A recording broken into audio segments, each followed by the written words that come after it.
Kita masuk kepada pelajaran berikutnya, orang-orang yang diberi oleh Allah keringanan untuk tidak puasa.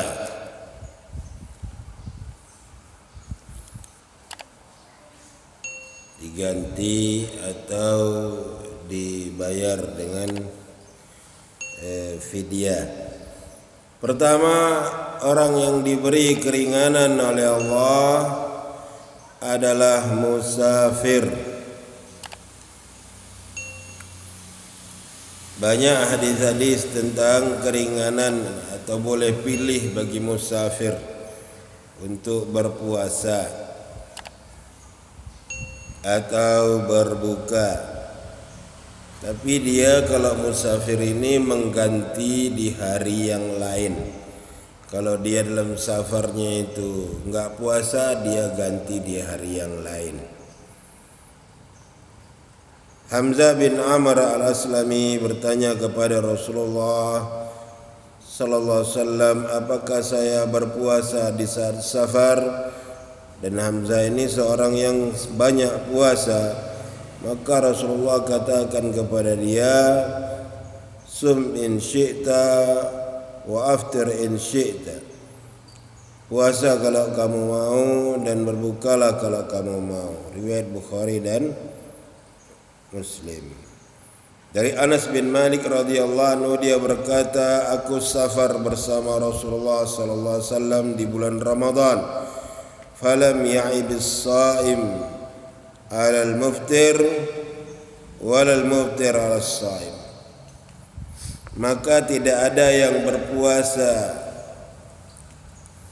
mencela yang berbuka dan yang berbuka mencela yang puasa. Riwayat Imam Bukhari dan Muslim. Yaitu artinya boleh pilih puasa atau berbuka. Tapi mungkin untuk lebih mengafdalkan berbuka, karena Nabi sallallahu alaihi wasallam bersabda, innallaha yuhibbu an tu'ta rukhasuhu kama yakrahu an tu'ta ma'siyatu. Allah itu suka kalau keringanan-keringanan yang dia berikan itu diambil.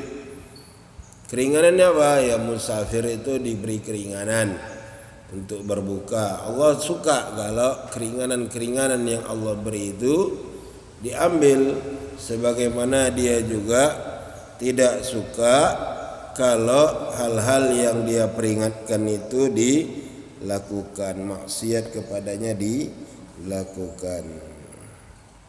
Riwayat Imam Ahmad dan yang lainnya.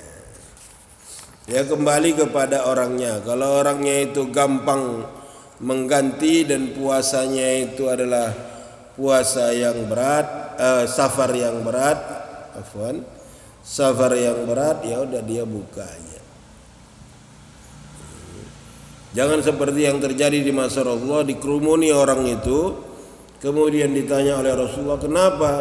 Dia pingsan, dia terkapar, dan dia puasa di saat safar.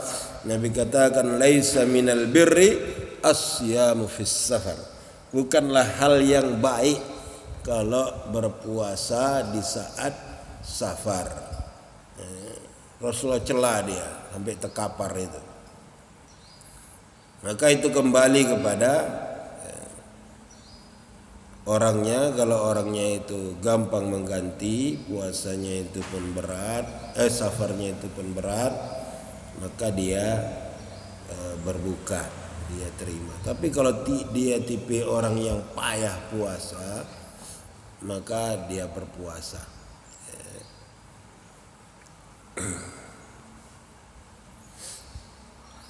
Yang kedua, dikasih keringanan oleh Allah orang yang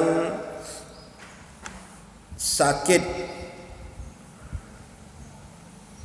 Orang yang sakit diberi rahmat oleh Allah, diberi kemudahan untuk berbuka. Yaitu sakit yang memberikan bahaya kepada dirinya. Tuh sakitnya kayak mana? Sakit yang memberikan bahaya kepada dirinya. Ini sakit kudis, tahu-tahu nggak puasa, apa hubungannya sama dirinya? Nggak membahayakan. Ini yang membahayakan dirinya. Atau kalau dia puasa itu bertambah sakit dia. Atau yang ketiga, terlambat kesembuhan dia kalau dia berpuasa. Itu ketiga jenis itu dia berbukalah dan ganti di hari yang lain. Yang ketiga yang dapat keringanan dari Allah adalah wanita haid. Yang keempat dia nifas, digabunglah haid dan nifas yang ketiga. Ini jemaah para ulama bahwasannya wanita haid dan nifas itu mereka berbuka dan mengganti di hari yang lain, qada. Ya wanita haid tahu-tahu dia sedang puasa Ramadan, jam-jam 5 keluar darah haid dia, padahal 1 jam lagi buka misalnya, maka ya udah batal puasanya. Kalau keluar darah haidnya, batallah puasanya. Dia nggak terhitung dapat 1 hari. Semoga dia dapat pahala. Batal puasanya. Begitu juga wanita yang nifas, mau melahirkan atau setelah melahirkan. Nifas itu biasanya terjadi sehari sebelum melahirkan, keluar dia cairan bersama dengan ada unsur tekanannya. Sebelum melahirkan anak dia keluar cairan itu dia batal puasanya dan dia berbuka mengganti di hari yang lain. Yang keempat adalah orang tua renta.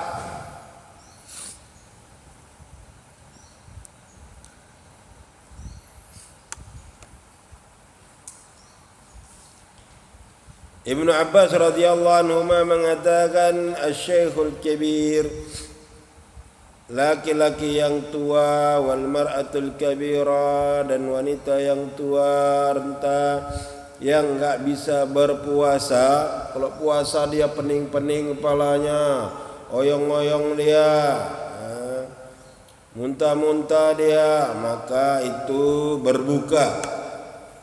Mereka berbuka, kemudian memberi makan, membayar fidyah, memberi makan 1 orang miskin 1 harinya.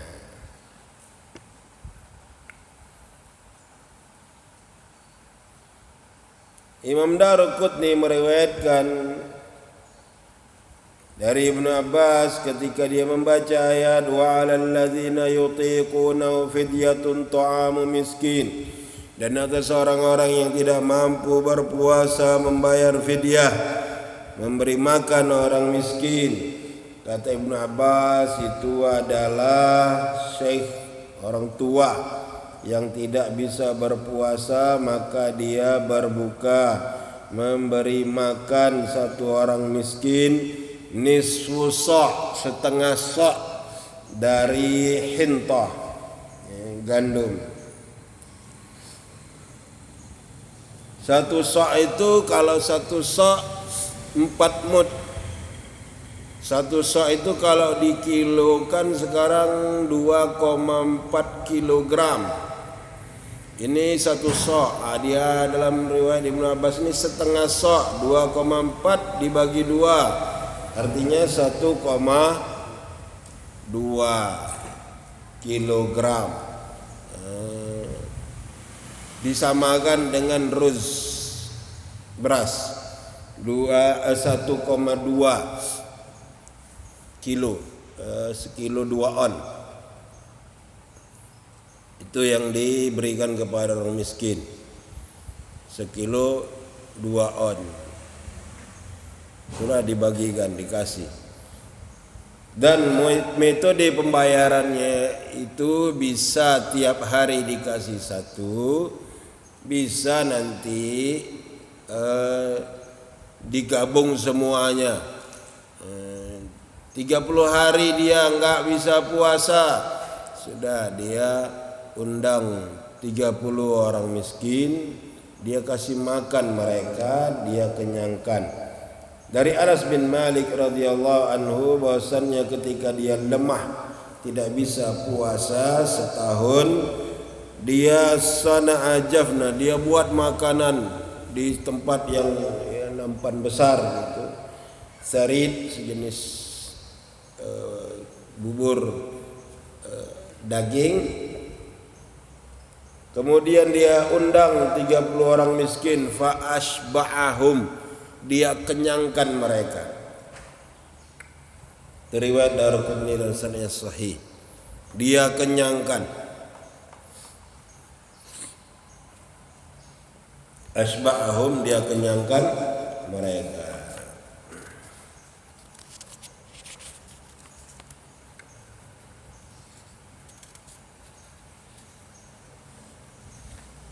Satu sok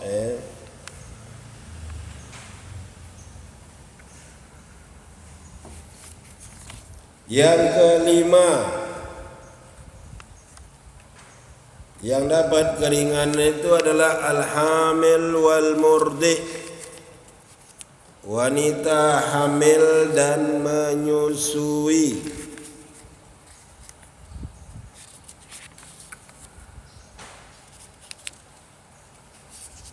Itu juga dapat keringanan dari Allah Subhanahu wa taala.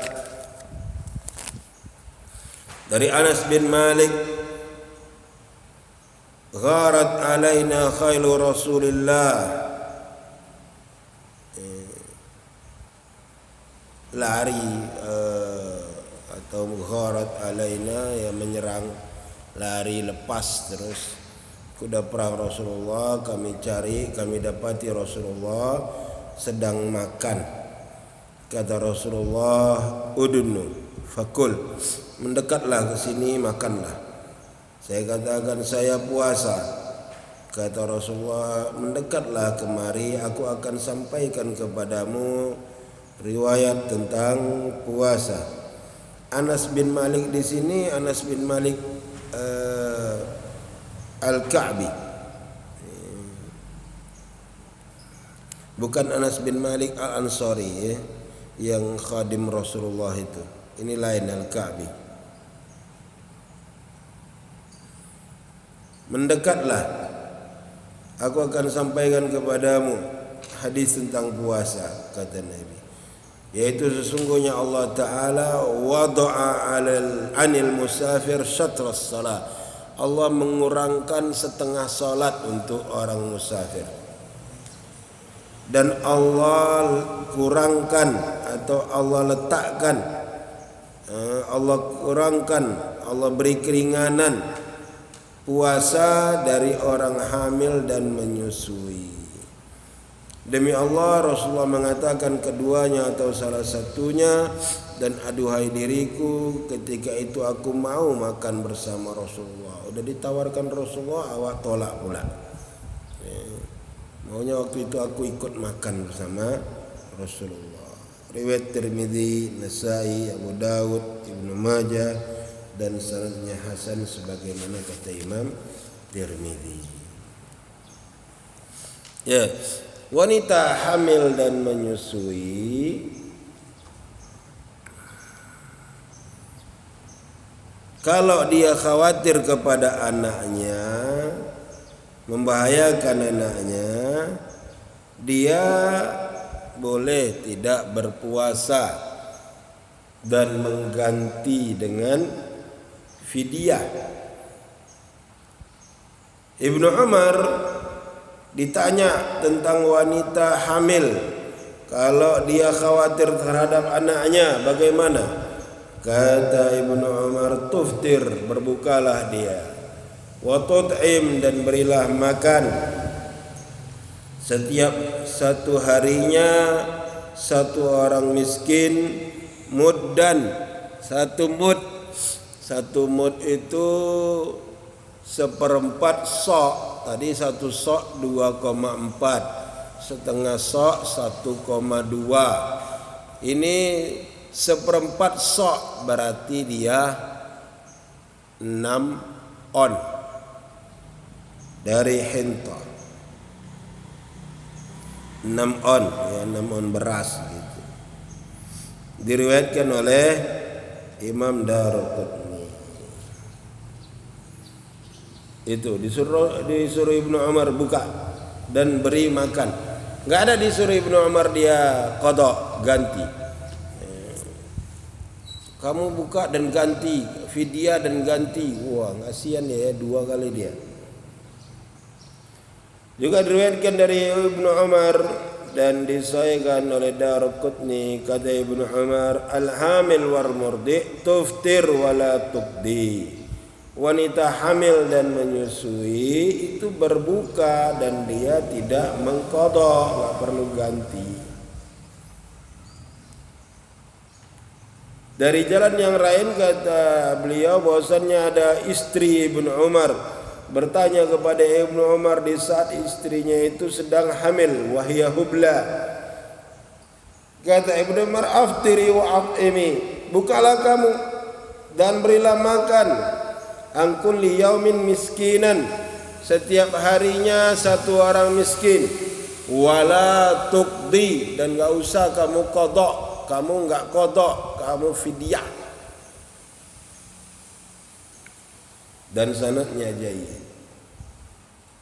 Jalan yang lain juga dari Ibnu Umar radhiyallahu anhuma anna bintan lahu, bahwasannya salah seorang anak perempuannya yang menikah dengan seorang pria Quraisy, wa kanat hamila, dan anak itu sedang hamil, fa asabaha atsyu fi Ramadan, kemudian dia kena rasa haus, merasakan haus di bulan Ramadan. Fa amaraha, maka disuruh anak perempuannya itu oleh Ibnu Umar an tuftira, untuk dia berbuka, wa tut'ima an kulli yaumin miskina, dan memberi makan satu orang miskin setiap harinya, sekali makan ya.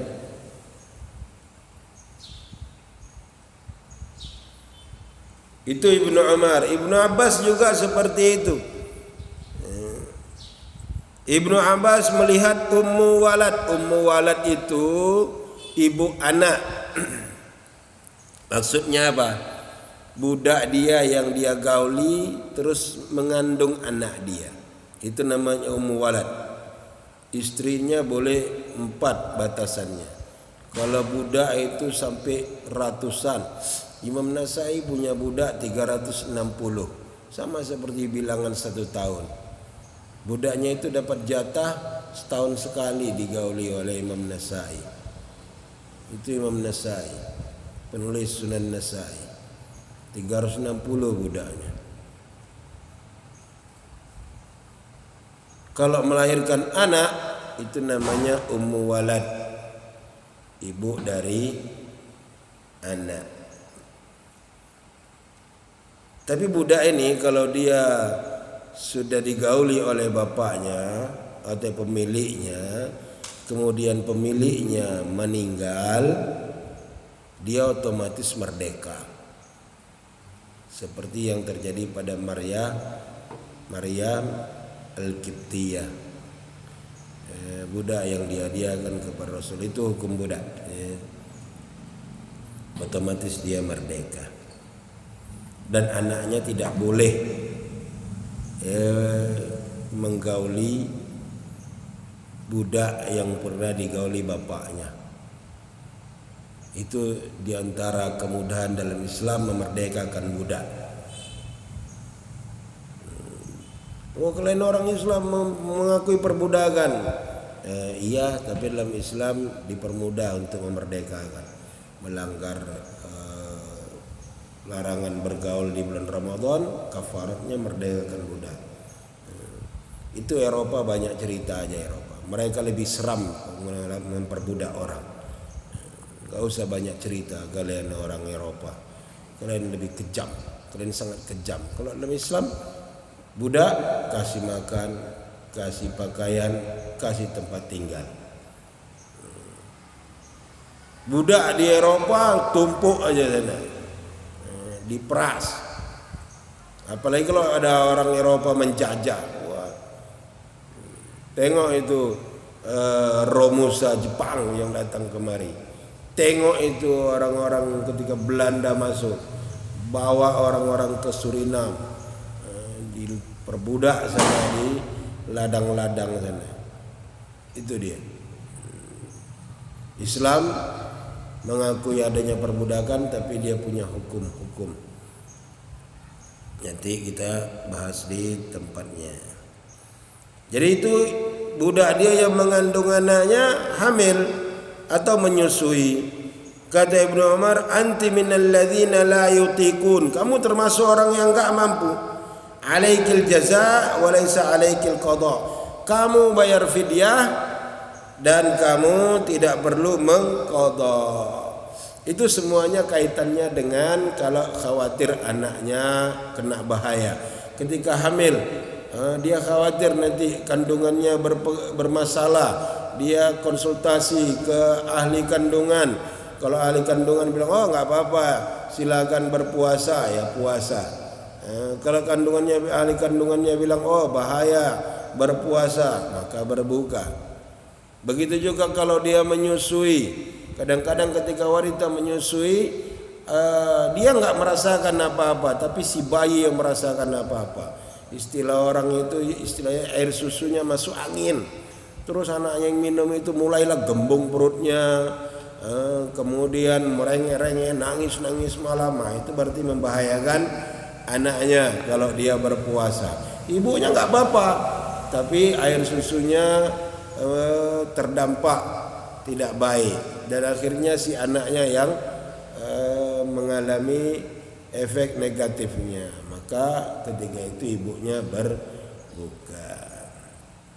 Itu jadi 5 yang dapat keringanan, yaitu pertama musafir, yang kedua adalah orang sakit.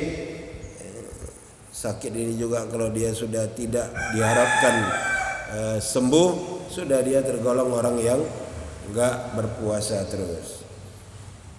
Ketiga, wanita haid dan nifas. Yang keempat, orang tua renta. Yang kelima, wanita hamil dan menyusui.